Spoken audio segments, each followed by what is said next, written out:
ಸುಳ್ಯ ಮಂಡಲದ ಪ್ರಧಾನ ಕಾರ್ಯದರ್ಶಿಗಳು, ಸುಳ್ಯದ ನಿಕಟಪೂರ್ವ ಪ್ರಥಮಾಧಿಕಾರಿಯಾಗಿರುವ ಶ್ರೀ ವಿನಯಕುಮಾರ್ ಕನ್ನಡಕರವರೇ, ಮಿತ್ರರು ಡಿಸಿಯಲ್ಲಿ ಸಕ್ರಿಯರು ಹಾಗೂ ದಕ್ಷಿಣ ಕನ್ನಡ ಜಿಲ್ಲೆಯ ದಕ್ಷಿಣ ಮಂಗಳೂರು ಸಭಾಗಿಗಳಾದ ರಾಕೇಶ್ ಗಡಂಜಿಯವರೇ, ನಮ್ಮೆಲ್ಲರ ಆತ್ಮೀಯರು, ನಮ್ಮ ಪಕ್ಷದಲ್ಲೇ ಇದ್ದು ಗರಡಿಯಲ್ಲಿ ಬೆಳೆದ ನಮ್ಮ ಅತ್ಯಂತ ಪ್ರೀತಿಯ ನಮ್ಮಂತವರೇ, ಹಾಗೂ ನಮ್ಮ ಪಕ್ಷದ ಸುಳ್ಯ ಬ್ಲಾಕ್ ಜನತಾದಳದ ಅಧ್ಯಕ್ಷರಾಗಿರುವ ನ್ಯಾಯವಾದಿ ಸುಕುಮಾರ್ ಕುರ್ಕುರಿಯವರೇ, ಹಿರಿಯರು, ಹೋರಾಟಗಾರರು, ಕಾಂಗ್ರೆಸ್ ಪಕ್ಷದಲ್ಲಿ ಇದ್ದು ಜಿಲ್ಲಾ ಪರಿಷತ್ ಪಕ್ಷದ ಕ್ಷೇತ್ರದಲ್ಲಿ ಉಳಿದು ಆಗಿ ಅನುಭವ ಗಳಿಸಿದಂಥ ಮೀರಾ ಸಾಹೇಬರವರೇ, ಭಾರತೀಯ ಜನತಾ ಪಾರ್ಟಿಯ ಎಲ್ಲ ಹಿರಿಯ ಕಾರ್ಯಕರ್ತರೇ ಮತ್ತು ನಮ್ಮ ಜನತಾ ದಳದ ಕಾರ್ಯಕರ್ತರು, 2 ಪಾರ್ಲಿಮೆಂಟ್ ಮೆಂಬರ್ಗಳಿದ್ದಂಥ ಭಾರತೀಯ ಜನತಾ ಪಾರ್ಟಿ ಇವತ್ತು 303 ಸದಸ್ಯರನ್ನು ಹೊಂದಿ ಇಡೀ ಪ್ರಪಂಚದ ಅತ್ಯಂತ ದೊಡ್ಡ ರಾಷ್ಟ್ರೀಯ ಪಕ್ಷವಾಗಿ ಬೆಳೆದಂಥ ಪರಿ ಮತ್ತು ಅದರ ಒಂದು ಸಾಧನೆ, ಅದರ ಹಿಂದೆ ನಿಮ್ಮಂಥ ಅನೇಕ ಕಾರ್ಯಕರ್ತರ ತ್ಯಾಗ ಮತ್ತು ಬದ್ಧತೆಗಳೆಲ್ಲ ನಾವು ಭಾಳ ಗಂಭೀರವಾಗಿ ಮತ್ತು ಅಭಿಮಾನದಿಂದ ಗಮನಿಸಿದ್ದೇವೆ. ಅದಕ್ಕಾಗಿ ನಿಮಗೆ ಹೃತ್ಪೂರ್ವಕವಾದ ಅಭಿನಂದನೆ ಸಲ್ಲಿಸ್ತೇನೆ.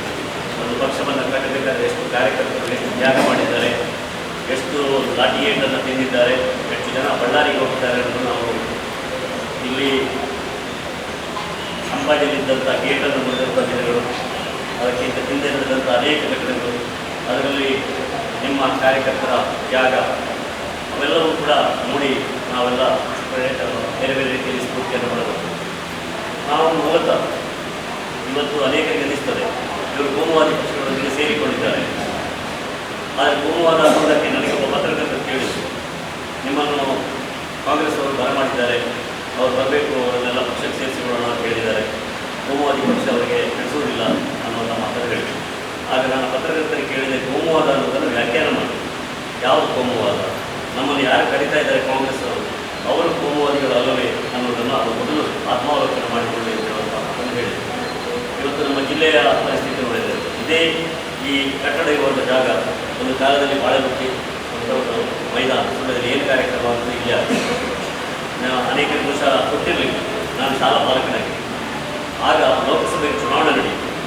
ಆ ಚುನಾವಣೆಗೆ ಮಹಾಮೈತ್ರಿಕೂಟ ಗುಜರಾತ್ನಲ್ಲಿ ಪ್ರಾರಂಭ ಆಯಿತು. ಪ್ರಾರಂಭ ಆದಾಗ ಅದರಲ್ಲಿ SSP, ESP ಅನ್ನೋ ಪಕ್ಷಗಳು, ಸ್ವತಂತ್ರ ಪಾರ್ಟಿ ಅನ್ನೋ ಪಕ್ಷ ಮತ್ತು ಸಂಯುಕ್ತ ಕಾಂಗ್ರೆಸ್, ಅದು ರೆಡ್ಡಿ ಕಾಂಗ್ರೆಸ್ ಅಂತ ನಾವು ಕರೀತೇವೆ, ಅದರೊಟ್ಟಿಗೆ ಜನಸಂಘವು ಸೇರಿ ಕಾಂಗ್ರೆಸ್ನ ವಿರುದ್ಧ ದೊಡ್ಡ ಸಭೆಯನ್ನು ಇಲ್ಲಿ ನಡೆಸಲಾಯಿತು. ಶಿವರಾಮ್ ಕಾರಂತರು ಅವರ ಅಣ್ಣ KR ಕಾರಂತರು ಇಲ್ಲಿ ಬಂದು ಭಾಷಣ ಮಾಡಿದ್ದಾರೆ. NM ಬಾಲಕೃಷ್ಣರೊಟ್ಟಿಗೆ ನಾನು ಅವ್ರ ಜೊತೆ ಬಂದುಬಿಟ್ಟು ಅಂತಹ ಒಂದು ದಿನಗಳಿಂದ ಕಾಂಗ್ರೆಸ್ ವಿರೋಧಿ ಒಂದು ಮನೋಭಾವ ಈ ಸುಳ್ಯ ತಾಲೂಕಿನಲ್ಲಿ ಬೆಳೆದಿತ್ತು.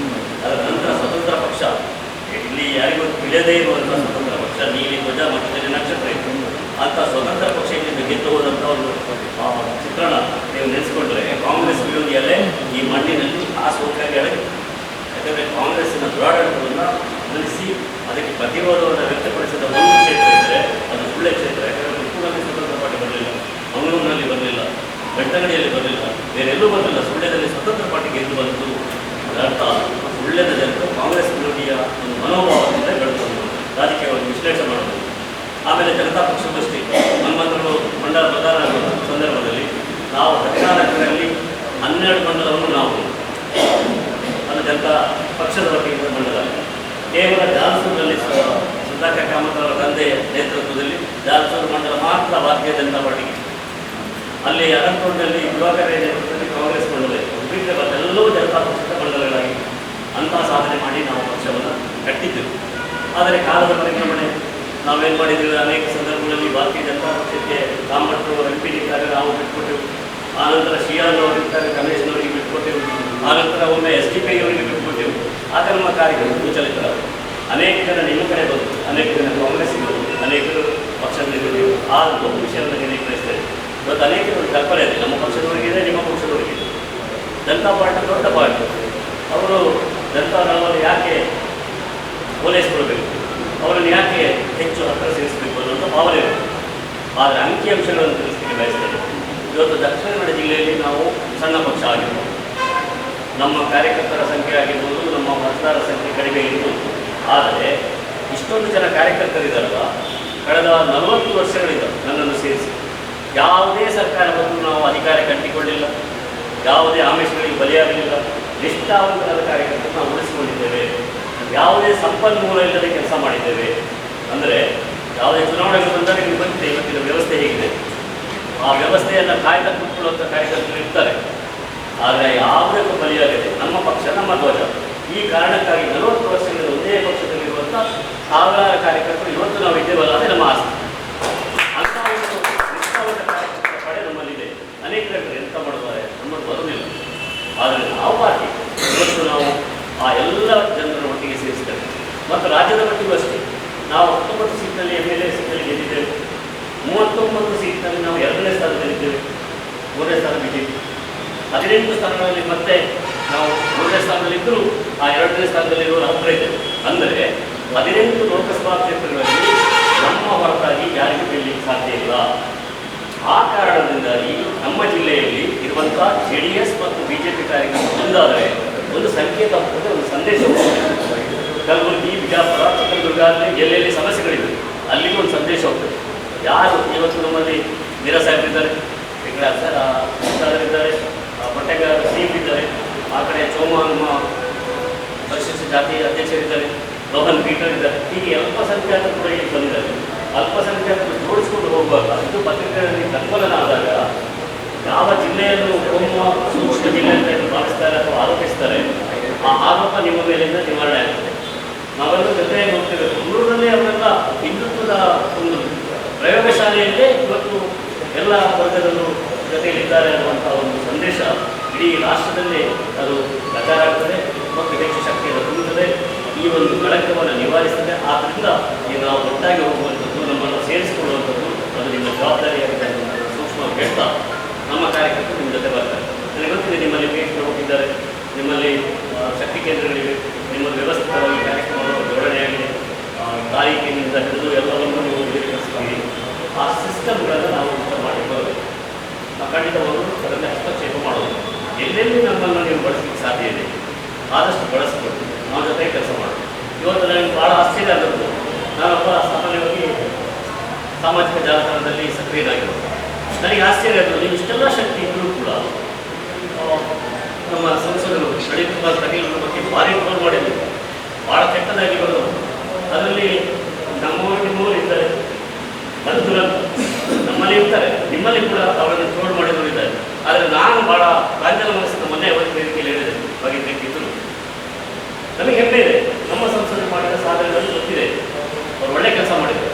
ಒಬ್ಬ ಪಾರ್ಲಿಮೆಂಟ್ ಮೆಂಬರ್ ಆದರೆ ಭಾಳ ಜನ ಗೊತ್ತಿಲ್ಲ, ಇದನ್ನು ದಯವಿಟ್ಟು ನೀವು ಹೇಳಬೇಕು ಬಯಸಬಹುದು. ಒಬ್ಬ ಪಾರ್ಲಿಮೆಂಟ್ ಮೆಂಬರಿಗೆ MLAಗಿಂತ ಸಂಬಳ ಕಡಿಮೆ, MLAಗಿಂತ ಸಂಬಳ ಕಡಿಮೆ. ಅವ್ರಿಗೆ ಗೊತ್ತು 12 ಸಾರಿ ಹೋಗಲಿಕ್ಕೆ ವಿಮಾನದಲ್ಲಿ ಟಿಕೆಟ್ ಸಿಗ್ತದೆ. ಅವರಿಗೆ ಸಿಕ್ಕುವಂಥದ್ದು ಏನು ರಸ್ತೆಗಳು, ನಾವು ಈ ರಸ್ತೆ ನಮಗೆ ಬಡಪ ರಸ್ತೆ ಆಗಲಿಲ್ಲ ಅಂತ ಹೇಳಿದ್ರೆ ಬಡಪ ರಸ್ತೆ ಮಾಡೋದು ಪಾರ್ಲಿಮೆಂಟ್ ಮೆಂಬರ್ಗಳ ಜವಾಬ್ದಾರಿ ಅಲ್ಲ. ಅದು CRF ಬಂದರೆ ಬರ್ತದೆ. CRF ಬರೋದು 2 ವರ್ಷ ಕೆಲಸ ಮಾಡಿದ್ದಾರೆ ಅಂತ ಕೇಳೋರು ನಿಮ್ಮಲ್ಲಿ ಇರುವಾಗ ನನಗೆ ಆಶ್ಚರ್ಯ. MPಗೆ ಇರುವಂಥದ್ದು ಕೇವಲ ರಾಷ್ಟ್ರೀಯ ಹೆದ್ದಾರಿಗಳ ರಸ್ತೆಗಳನ್ನು ನಿರ್ಮಾಣ ಮಾಡೋದು. ಅದಕ್ಕೆ ಓಪನ್ ಟೆಂಡರ್, ಅದು ನ್ಯಾಷನಲ್ ಲೆವೆಲ್ ಟೆಂಡರ್ ಆಗ್ತದೆ. ಆ ಟೆಂಡರ್ಗಳಲ್ಲಿ ಯಾವುದೇ ರೀತಿಯ ವ್ಯವಸ್ಥೆಗಳು ಇರೋದಿಲ್ಲ. ಅದನ್ನು ಯಾರು ತಗೊಳ್ತಾರೆ, ಟೆಂಡರ್ ತಗೊಂಡು ಎಲ್ಲಿಂದ ಬರ್ತಾರೆ, LNT ಅಂತ ಕಂಪ್ಯೂಟರ್ ಬಂದರೆ ಯಾರನ್ನು ಕ್ಯಾಬ್ ಮಾಡಿದವರು ಕೆಲಸ ಮಾಡ್ತಾರೆ. ಅಂಥದ್ದಲ್ಲಿ ಇದ್ದರೂ ಕೂಡ ಈ ಜಿಲ್ಲೆಗೆ ಅತ್ಯಂತ ಗರಿಷ್ಠ ರೀತಿಯಲ್ಲಿ 28 ಸಂಸದರ ಸದಸ್ಯರ ಪೈಕಿ ಅತ್ಯುತ್ತಮವಾದಂಥ ಕೆಲಸ ಮಾಡಿದವರು ಅನಿಲ್ ಕುಮಾರ್ ಕಟೀಲ್. ನಾನು ಮುಖ್ಯಮಂತ್ರಿ ಅಂತ ಹೇಳಿದ್ರೆ ನನಗೇನು ಸಮಸ್ಯೆ ಆಗಿತ್ತು, ನಾನು ವಿರೋಧ ಪಕ್ಷದವ, ನಾನು JDS ನವ, ನಾನು ಇಬ್ಬರು ನಾನು ನನ್ನ ಪಕ್ಷದ ವಕ್ತಾರರಾಗಿ ನಾನು ಇನ್ನೊಂದು ಪಕ್ಷದ ಬಗ್ಗೆ ಬರಲಿಕ್ಕೆ ಸಾಧ್ಯ ಇಲ್ಲ. ಆದರೆ ನೀವು ಯಾಕೆ ಬರಲಿಲ್ಲ ಅಂತ ನನಗೆ ಭಾರಿ ಆಶ್ಚರ್ಯ. ನನಗೆ ಭಾಳ ಆಶ್ಚರ್ಯ ಆದದ್ದು ಅದು. ಒಬ್ಬ MPಗೆ ಏನು ಪಗಾರ ಸಿಗ್ತದೆ, MPಗೆ ಜವಾಬ್ದಾರಿಗಳೇನು, MPಗೆ ಸಿಕ್ಕುವಂಥ ಸಂಪನ್ಮೂಲಗಳೇನು, ಅದನ್ನು ನಾವು ಬಿಂಬಿಸದೇ ಇದ್ದದ್ರಿಂದ ಅವರು ಟ್ರೋಲ್ ಆಗಲಿಕ್ಕೆ ಕಾರಣ. ಇವತ್ತು ಕನ್ನಡದ ಪ್ರಕರಣ ನಾನು ಮೊನ್ನೆ ಉದಾಹರಣೆ ಹೇಳಿದೆ.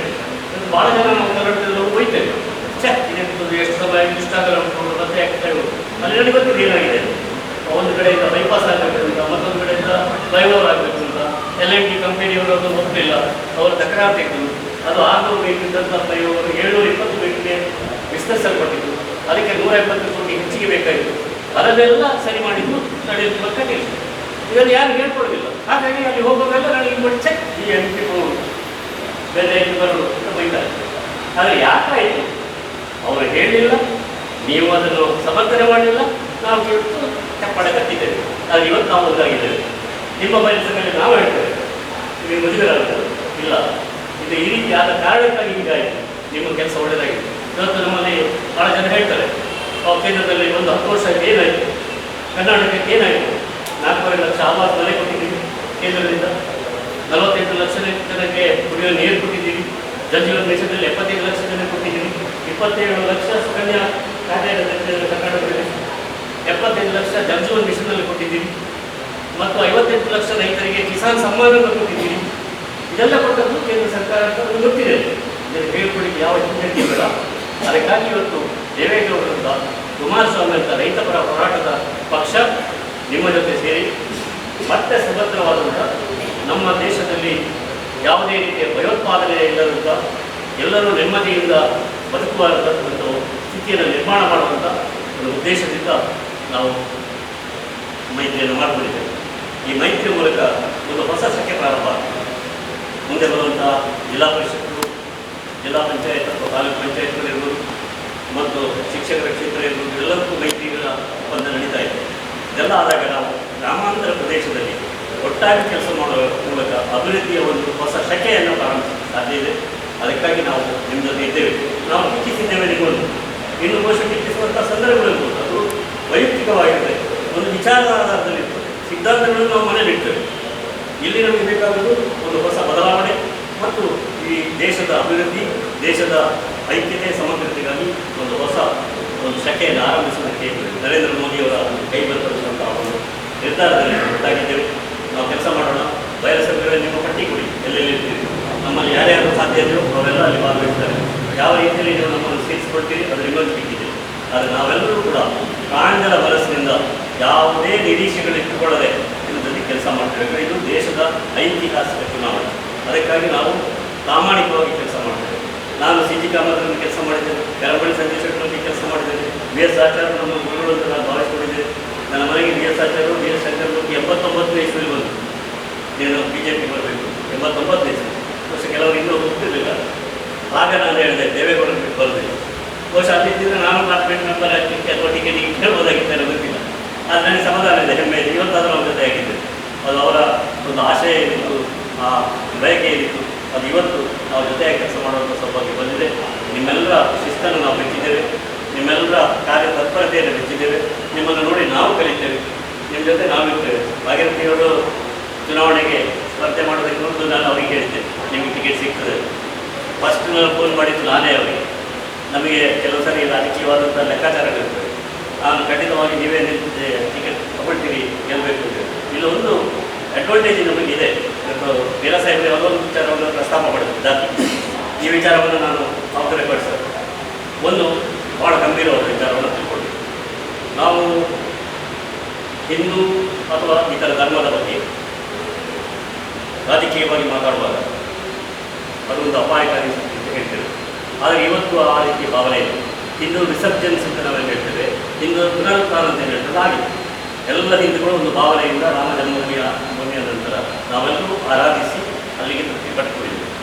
ಅದಕ್ಕಿಂತ ಅಪಾಯಕಾರಿಯಾದಂಥ ನೀವು ಜಾತಿಯನ್ನು ಕಿತ್ತಿಕಟ್ಟಿ, ಜಾತಿಯನ್ನು ಸಂಘಟಿಸಿ ಚುನಾವಣೆಯಲ್ಲಿ ಅದನ್ನು ಬಳಸಿಕೊಳ್ಳುವಂಥ ಪ್ರಯತ್ನ ನಡೆದರೆ, ಆ ಜಾತಿಯಿಂದಾಗಿ ಒಬ್ಬರು ಗೆದ್ದರೆ ಈ ನಮ್ಮ ಸಮಾಜ ಉಳಿತದೆ. ಆ ಜಾತಿಯ ಬಲದಿಂದ ಗೆಲ್ಲಬೇಕು, ಕೇವಲ ವೈಯಕ್ತಿಕವಾದಂಥ ಸಾಮರ್ಥ್ಯದಿಂದ ಗೆಲ್ಲಬೇಕು, ಸಿದ್ಧಾಂತದಿಂದ ಗೆಲ್ಲಬೇಕು, ಅವರು ಕೊಡುವಂಥ ಕಾರ್ಯಕ್ರಮದಿಂದ ಗೆಲ್ಲಬೇಕು. ಅದು ಹೊರತಾಗಿ ಒಬ್ಬ ಜಾತಿಯಿಂದ ಗೆಲ್ಲಲಿಕ್ಕೆ ಸಾಧ್ಯ ಆಗ್ತದಾದರೆ ಅದು ದೇಶಕ್ಕೆ ಅಪಾಯಕಾರಿಯಾದಂಥ ಒಂದು ಸ್ಥಿತಿ. ಅದಾಗಬಾರದು.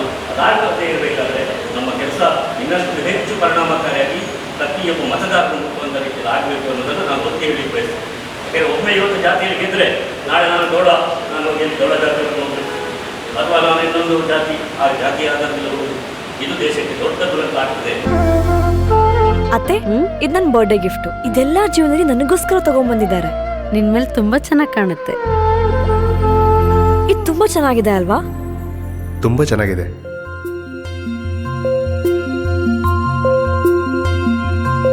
It will look really good on you. Amma? Huh? Mother is always son's first love.